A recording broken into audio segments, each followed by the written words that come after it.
Buenos a todos.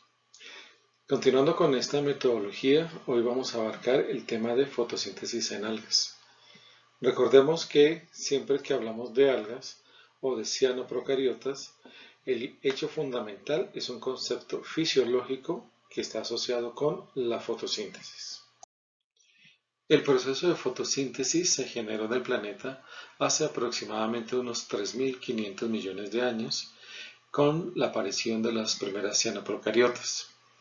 Sin embargo, este proceso se ha conservado muy similar en su estructura básica desde las cianoprocariotas, pasando por las algas eucariotas hasta las plantas terrestres. Es el único proceso en la naturaleza en el cual se hace una conversión de la energía lumínica a una energía bioquímica. Los organismos que desarrollan este proceso se denominan autótrofos o fotoautótrofos. Estos organismos tienen esa capacidad gracias a la presencia de fotosistemas y estos fotosistemas ubicados en membranas tilacoidales. Ya lo ampliamos más adelante. Pero hay una cosa muy importante que siempre recalqué desde la clase anterior y es que debemos hablar de fotosíntesis oxigénica. ¿Esto qué nos está diciendo? Una palabra muy clave y es que cuando se desarrolla el proceso fotosintético debe haber un componente de residuo que es el oxígeno. Recuerden que esta gran explosión oxigénica que se presentó hacia los 3.500 millones de años fue la que cambió la atmósfera en la cual nosotros vivimos en el momento.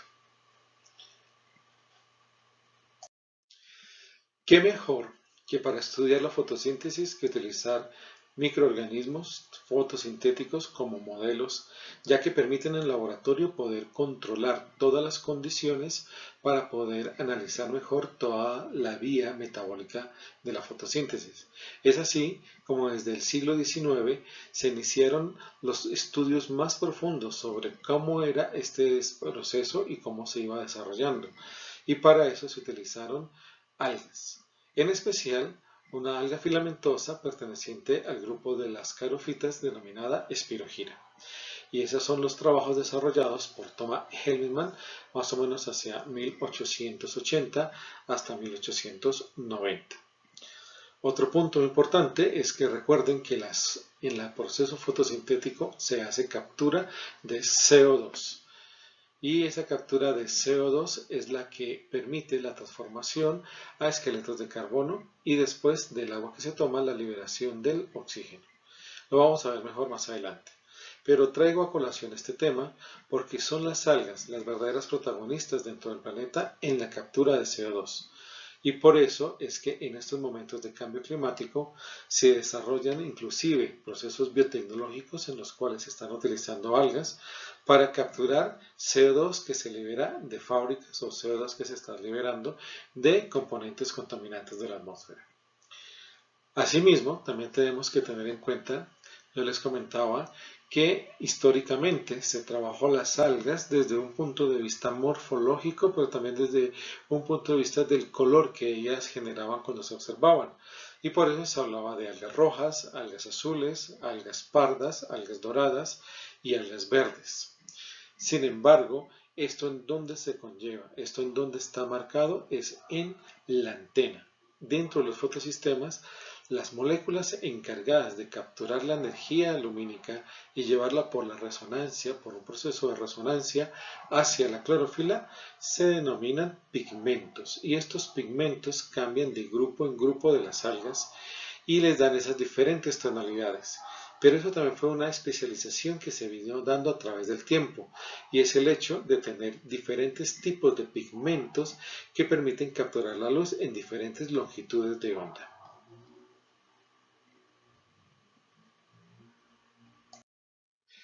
En términos generales, hablamos de la fotosíntesis como un proceso de oxidación del agua y una reducción del CO2. Cuando se hace la oxidación del agua, se obtienen esos protones esenciales para el cambio de potencial dentro de la membrana tilacoidal y se hace la liberación del oxígeno, por eso fotosíntesis oxigénica. Dentro de la reducción del CO2, lo que logramos es fijar carbono en esqueletos de carbono, en otras palabras, moléculas con carbonos que me permiten formar la estructura celular. Otro punto a tener en cuenta, ya lo mencionaba, era los pigmentos. En las cianoprocariotas tenemos un grupo de pigmentos que ya los estudiamos, que son las ficobiliproteínas, ficocianina, aloficocianina, colores azules, y ficoeritrina, colores rojizos. Estas también las encontramos presentes en algas rojas, las rhodofitas. Más adelante vamos a ver cómo un cloroplasto de rhodofita es básicamente una estructura similar al de una cianoprocariota. Pero en el resto de las algas eucariotas estamos hablando de blenófitos, dinoflagilados, diatomeas, algas pardas, clorofíceas. Tenemos diferentes pigmentos que están más agrupados hacia el grupo de los carotenos. En eso tenemos carotenoides y xanthofilas. Estos, una gama de pigmentos que permiten asimismo capturar energía en diferentes longitudes de onda, pero toda está dentro del espectro de la luz visible que llega al planeta. Bueno, pero ¿dónde se desarrolla este proceso de fotosíntesis? Dentro de estos organismos que son muy sencillos y la mayoría incluso unicelulares, nuestras algas y cianoprocariotas. En las cianoprocariotas, como ustedes pueden ver en la fotografía de microscopio electrónico, no tenemos organelos internos. Vamos a tener son membranas, y estas membranas que están ubicadas por lo general hacia la periferia de la célula se denominan tilacoides, membranas tilacoidales. Y estas membranas tilacoidales son las que poseen los fotosistemas, donde encontramos la antena con los pigmentos y el centro de reacción con nuestra clorofila. Aquí nosotros vamos a tener la fase de captura de luz y transformación de esa luz en energía bioquímica. La parte de la fotosíntesis que se desarrolla dentro de la reducción del CO2, lo que conocemos comúnmente como el ciclo de Calvin, lo vamos a tener asociado a carboxisomas y hacia la parte interna de la célula. Mientras tanto, en las eucariotas, nuestras algas que sí tienen organelos, vamos a tener pues nuestros famosísimos cloroplastos. Los cloroplastos van a variar dentro de cada grupo e inclusive dentro de géneros. En la parte de las clorofíceas, los cloroplastos son un carácter taxonómico muy importante, su forma y su ubicación. Y vamos a tener dentro de las algas eucariotas diversidad de formas y números de cloroplastos presentes en cada una de las células. ¿Qué hay dentro del cloroplasto? Pues básicamente la misma estructura que acabamos de observar dentro de una cianoprocariota. Dentro del cloroplasto nosotros vamos a encontrar las membranas tilacoidales. Muy primitiva su organización en relación con los cloroplastos presentes en las plantas terrestres, pero vamos a ir viendo cómo se dan los procesos de formación de ese cloroplasto más complejo. La fotosíntesis tiene dos procesos muy definidos. En el primero de ellos se presenta la captura de la luz fijándola en biomoléculas energéticas y se denomina fase dependiente de la luz, antes conocida como fase lumínica. Ella se lleva a cabo en las membranas tilacoidales donde nosotros encontramos los fotosistemas. Y la fase independiente de la luz, antes conocida como fase oscura, que es la reducción del carbono y fijación de esta molécula, la cual se lleva a cabo en el estromal cloroplasto y la conocemos como ciclo de Calvin. Para recordar estas dos fases, les voy a dejar dos videos dentro de esta unidad donde ustedes van a ver de manera didáctica cómo se desarrolla el proceso de cada uno de ellos. Aspectos importantes a tener en cuenta dentro de la fase dependiente de la luz. Uno es que se lleva en la membrana tilacoidal. ¿Por qué? Porque aquí nosotros encontramos ubicados los fotosistemas. En el fotosistema vamos a hallar la antena y vamos a hallar el centro de reacción. Y vamos a tener la fijación de esta energía lumínica en una molécula de alta energía denominada NADPH. Pero también dentro de la oxidación que se presenta del agua, nosotros vamos a tener un acúmulo de protones a un lado de la membrana, por eso es indispensable la presencia de membranas tilacoidales y la liberación del oxígeno de la fotosíntesis. Este acúmulo de protones van a ser enviados a través de una bomba de protones ubicada en la membrana tilacoidal y me permitirán fijar otra molécula de ATP, pasarla a ATP por la fijación de un átomo de pirofosfato. La antena presente en los fotosistemas es tal vez uno de los aspectos que más estudiamos dentro de las algas, porque en ella encontramos los diferentes pigmentos que caracterizan a los diferentes grupos. ¿Cómo funciona esa antena? Por favor, traten de imaginarse una antena receptora parecida a una antena parabólica o a las antenas de DirecTV. Ahí se ubican diferentes moléculas de pigmentos. Dentro de ellos podemos tener carotenoides, podemos tener inclusive clorofilas, tanto la clorofila B como clorofila C o clorofila D, dependiendo del grupo de algas en el que estemos hablando. La luz, que llega en forma de un paquete energético denominado fotón, impacta en estos pigmentos antena. Estos pigmentos antena absorben esa luz y la van llevando de pigmento en pigmento por un fenómeno denominado resonancia. Al llegar a un nivel de 680 nanómetros, básicamente la luz llega muy cargada de energía. Esta resonancia, este paso de pigmento a pigmento, permite ir disminuyendo esa energía hasta llegar a 680 nanómetros en el caso del fotosistema 2, y en ese momento llega la energía adecuada para que el centro de reacción, conformado por una clorofila A, libere el electrón, el cual va a ser el que se conlleva a la cadena de electrones, y al final vamos a tener la fijación de esta energía en la molécula de NADPH. ¿Qué tipo de pigmentos de clorofila y de ficocianinas nosotros vamos a encontrar en las algas? Un pigmento que es muy importante y es tal vez en el que se sustenta todo este fenómeno de la fotosíntesis es la clorofila A. Porque la clorofila A es la única que está en capacidad de liberar ese electrón que se necesita para la fijación de la energía en el NADPH. Y por eso nosotros tenemos clorofila A en todos los organismos que hacen fotosíntesis, tanto cianoprocariotas como algas eucariotas, como plantas terrestres. ¿Tenemos variaciones de esa clorofila? Sí, existen unas variaciones que hacen parte de los pigmentos accesorios en las antenas. Se conocen como clorofila B, presente principalmente en euglenas, algas verdes y plantas superiores, y un grupo muy pequeño que yo les dejé a ustedes de tarea, que eran los proclorófitos, pertenecientes a las cianoprocariotas. Tenemos otros tipos de clorofilas, como son la clorofila C, que podemos encontrar incluso variaciones, se puede encontrar C1, C2, y una muy extraña que vamos a ver más adelante, que es la clorofila D. Tanto las ficocianinas como las aloficocianinas y las ficoeritrinas en la naturaleza las vamos a encontrar solo en cianoprocariotas y en algas rojas o rhodofitas. En esta diapositiva nosotros vamos a ver la diferencia principal entre lo que es el fotosistema de una cianoprocariota versus el fotosistema de una alga verde, por ejemplo. Y es este componente que ustedes están viendo encima del fotosistema de la cianoprocariota. Se denomina ficobilisoma.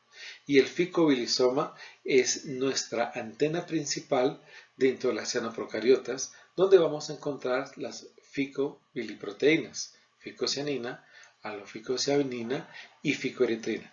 Aquí es muy interesante porque esto es lo que le da esa tonalidad azulosa a las cianoprocariotas o rojiza a las rhodofitas. Aunque recuerden que también vimos unas cianoprocariotas rojizas que tengo en mi laboratorio. Y eso depende de la distribución dentro del ficobilisoma de estos pigmentos, al igual que la concentración de estos pigmentos. Mientras que en las cloroficias e incluso en las plantas superiores nosotros no vamos a tener ese componente, vamos a tener únicamente el complejo antena, en donde vamos a encontrar pigmentos accesorios y los diferentes tipos de clorofila. Bueno, ahora pensemos un poco cómo puede variar esa fotosíntesis o qué diferencias encontramos nosotros en la fotosíntesis de cianobacterias, algas eucariotas y plantas terrestres. Pues la diferencia, o tal vez el punto clave, está en el CO2. ¿Por qué? En el aire, CO2 es abundante y es de fácil captura por parte de las plantas terrestres. Solamente abren sus estomas y el CO2 entra. Sin embargo, el CO2 no se difunde, no se mueve fácilmente a través del medio acuoso, o sea, a través del agua. Y eso hizo que las algas, que fueron las que crearon este sistema de fotosíntesis, se adaptaran primero a ese medio, logrando tener un nivel de adaptación tan importante que sus tasas fotosintéticas son mayores que las tasas fotosintéticas de las plantas. Una razón más por la cual las algas son las que están capturando más CO2 en el planeta. ¿Cómo lo hacen? Bueno, una es que las algas eucariotas tienen una altísima facilidad de capturar pequeñas cantidades o bajas concentraciones del CO2 presente en el agua. Su tasa de captura incluso es mayor a la que puede tener la misma Rubisco en su constante Michaelis-Menten y hace que incluso la tasa de captura de CO2 por el alga sea 20 veces más eficiente que lo que es en la Rubisco directamente, la enzima, que es la que produce la reducción del CO2 en el ciclo de Calvin. Las cianobacterias tuvieron otro tipo de adaptación, lo podemos ver aquí en el segundo lugar, y es utilizar los iones de carbonato y bicarbonato. Les cuento, por ejemplo, en mi laboratorio, ya para cultivar espirulina, que es una cianobacteria, en vez de enriquecer el medio con CO2 directamente en el agua, lo que se hace es darles bicarbonato. Ellas capturan mucho mejor este ion, lo llevan hacia el carboxisoma y en el carboxisoma liberan, haciendo que la concentración de CO2 sea mayor alrededor de la Rubisco y logrando de esa forma que no actúe como oxidasa, sino que actúe únicamente como carboxilasa. Esta estrategia de utilización de los iones bicarbonato también lo utilizan las algas eucariotas. Sin embargo, la diferencia en la tasa es mayor para las cianobacterias, de 100 veces en relación con las eucariotas. Como pueden ustedes observar, es en el carboxisoma nuestro componente importante. Ahí vamos a encontrar nosotros la anhidrasa carbónica, que es la encargada de romper ese ion y liberar el dióxido de carbono. Otra actividad muy interesante que les mencionaba es el hecho de que al rodear a la Rubisco con altas concentraciones de CO2, lo que facilita esa alta tasa fotosintética que poseen las cianobacterias, se logra disminuir la disponibilidad de oxígeno alrededor de la Rubisco y eso inhibe el efecto de oxigenasa. Recuerden que la fotosíntesis, cuando hay una alta concentración de oxígeno, nos vamos a un fenómeno denominado fotorrespiración, que no me produce ni energía, sino todo lo contrario, me consume energía. Aunque las cianobacterias son muchísimo más eficientes en el concepto de utilizar el ion bicarbonato, también es una adaptación alcanzada por las algas eucariotas. Sin embargo, pues las algas eucariotas, como ya lo hemos visto o hemos adelantado parte, son un grupo muy diverso, filogenéticamente muy amplio, porque fueron varias líneas evolutivas las que optaron por hacer la endosimbiosis y adquirir un cloroplasto para su metabolismo. Eso hace que tengamos algas eucariotas que sean mejor capturando CO2 dentro del agua. Un ejemplo de ello lo tenemos, por ejemplo, con clorela. En los cultivos de clorela se inyecta directamente gas de CO2 al medio de cultivo, al agua, para facilitar su captura y para que haya un mayor crecimiento de las algas. Pero tenemos otras algas eucariotas, como por ejemplo en el caso de dinoflagelados o como en el caso de rodofitas, que les facilita poder utilizar más el ion bicarbonato o el ion carbonato y hacen un proceso algo similar al que hemos observado en las cianoprocariotas. Algo a tener mucho en cuenta es que de todas formas insisten en una medida muy importante y es tratar de aislar la Rubisco de la presencia del oxígeno para así favorecer el fenómeno de carboxilación y no el fenómeno de oxidación.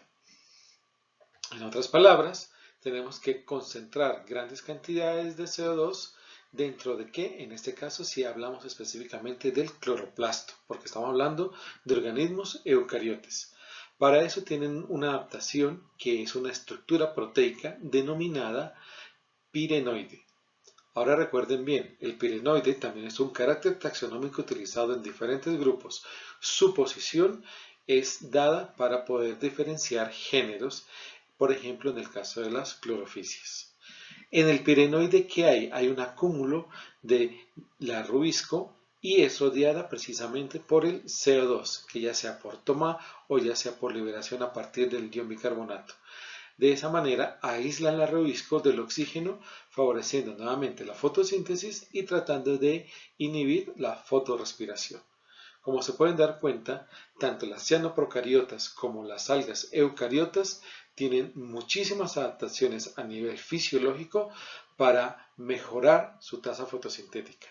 Nuevamente, y siempre lo repetiré, esto hace que su tasa fotosintética sea mayor que el de las plantas vasculares y por lo tanto las algas sean los protagonistas en el planeta en la captura de CO2. Punto importante en este momento del cambio climático.